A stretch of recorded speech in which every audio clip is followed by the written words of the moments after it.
حاضران باز و پردہ نشی مولا، السلام علیکم ورحمۃ اللہ وبرکاتہ۔ الحمدللہ نحمده ونستعینه ونستغفره ونؤمن به ونتوکل علیہ ونعوذ باللہ من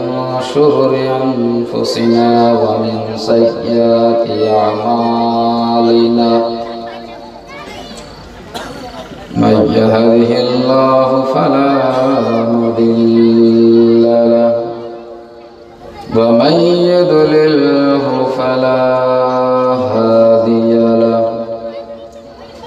ونشهد أن لا إله إلا الله وحده لا شريك له، ونشهد أن سيدنا ومولانا محمدا عبده ورسوله، أما بعد فأعوذ بالله من الشيطان الرجيم ببركة بسم الله الرحمن الرحيم، إني جاعل في الأرض خليفة، صدق الله العظيم۔ من علينا ربنا إذ بعث محمدا، من علينا ربنا إذ بعث محمدا، أيده بأيده أيدنا بأحمدا، أرسله مبشرا أرسله ممجدا، أرسله مبشرا أرسله ممجدا، صلوا عليه دائما صلى عليه سرمدا۔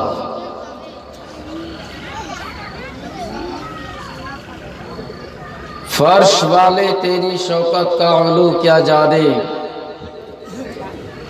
فرش والے تیری شوکت کا علو کیا جانے، خوش روا عرش پہ اڑھتا ہے فریرا تیرا، اور میں تو مالک ہی کہوں گا کہ ہو مالک حبیب،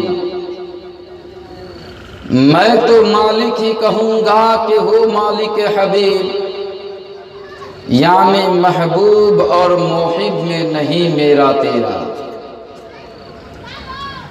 تیری سرکار میں لاتا ہے رضا اس کو شفیع، تیری سرکار میں لاتا ہے رضا اس کو شفیع، جو میرا غوث ہے اور لاڈلا بیٹا تیرا، واہ کیا جود و کرم ہے شہ بطحا تیرا، نہیں سنتا ہی نہیں مانگنے والا تیرا۔ معزز سامعین اکرام، شمع رسالت کے پروانوں، بعدائے توحید کے متوالوں، قرآن کریم کے فداکاروں، غوث اعظم کے دیوانوں، خواجہ پاک کو چاہنے والوں، اولیاء کرام کو ماننے والوں، آؤ سب سے پہلے اس رسول ہاشمی کی بارگاہ میں خراج عقیدت پیش کریں، جن کی نگاہیں اڑ جاتی ہے تو مادی طاقتوں کو پسینہ آنے لگتا ہے۔ آؤ اس رسول ہاشمی کی بارگاہ میں جو قرۂ ارض پر کھڑے ہو کر انگلیوں کا اشارہ فرما دیتے ہی ڈوبا ہوا سورج منزل سے پلٹ آتا ہے۔ آؤ اس رسول ہاشمی کی بارگاہ میں جن کو رب کائنات نے کہیں مدثر کہہ کے پکارا، کہیں البصیر النذیر کہہ کے پکارا، کہیں سراج منیر کہہ کے پکارا، تو کہیں یا ایھا الرسول کہہ کے پکارا۔ آئیے ہم اور آپ سب مل کر جھوم جھوم کر بآواز بلند ایک مرتبہ درود شریف کا نذرانہ پیش کرے۔ پڑھیے بآواز بلند، اللہم صلی علی سیدنا مولانا محمد معدن جود والکرم من بلغ علم الحلم الحکم وآلہ وصحابہ وبارک وسلم صلو علیہ صلاۃ و سلام علیک یا رسول اللہ صلاۃ و سلام علیک یا حبیب اللہ۔ حضرات، یہ محفل ایصال ثواب کی محفل ہے۔ آپ تمامی حضرات بخوبی جانتے ہیں کہ بانی خانہ اپنے والد والدہ کے نام پر یہ محفل ہر سال منعقد کرتے ہیں۔ خیر، یہ محفل ہے ہمارے حضور پاک صاحب لولاک جناب محمد رسول اللہ صلی اللہ علیہ وسلم کی محفل ہے، اور ایسی محفل آپ نے ہزاروں محفل میں شرکت فرمائی ہوگی۔ آپ نے ایسی محفلوں میں بیٹھ کر تقریریں سنی ہوں گی۔ آپ تمامی حضرات نہ جانے بے حساب میلاد و محفل میں شرکت فرما چکے ہوں گے، لیکن ایمان سے بتانا، اپنے دل پہ ہاتھ رکھ کے بتانا کہ بتاؤ ایسی محفل میں بیٹھنے سے کیا تمہارا کبھی جی بھرا ہے؟ ایمان سے بتانا۔ یہ وہ محفل ہے، قسم رب ذوالجلال کی، یہ ایسی محفل ہے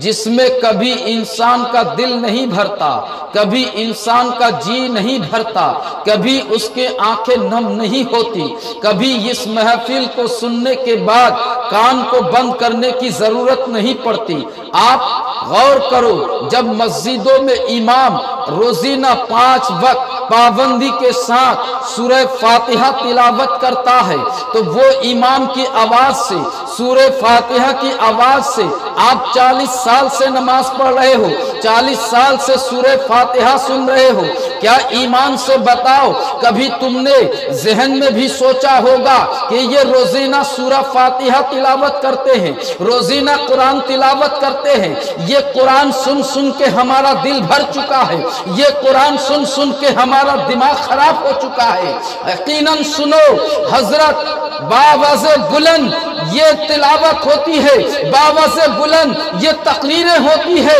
لیکن کبھی کسی انسان کا جی نہیں بھرتا۔ وجہ کیا ہے دوستو؟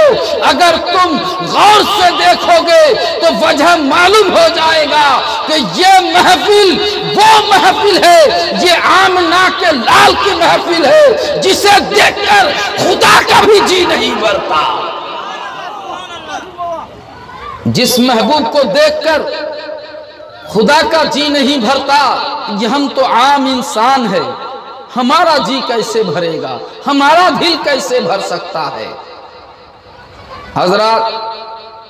سبحان الذی اسری بعبدہ لیلا من المسجد الحرام الی المسجد الاقصی،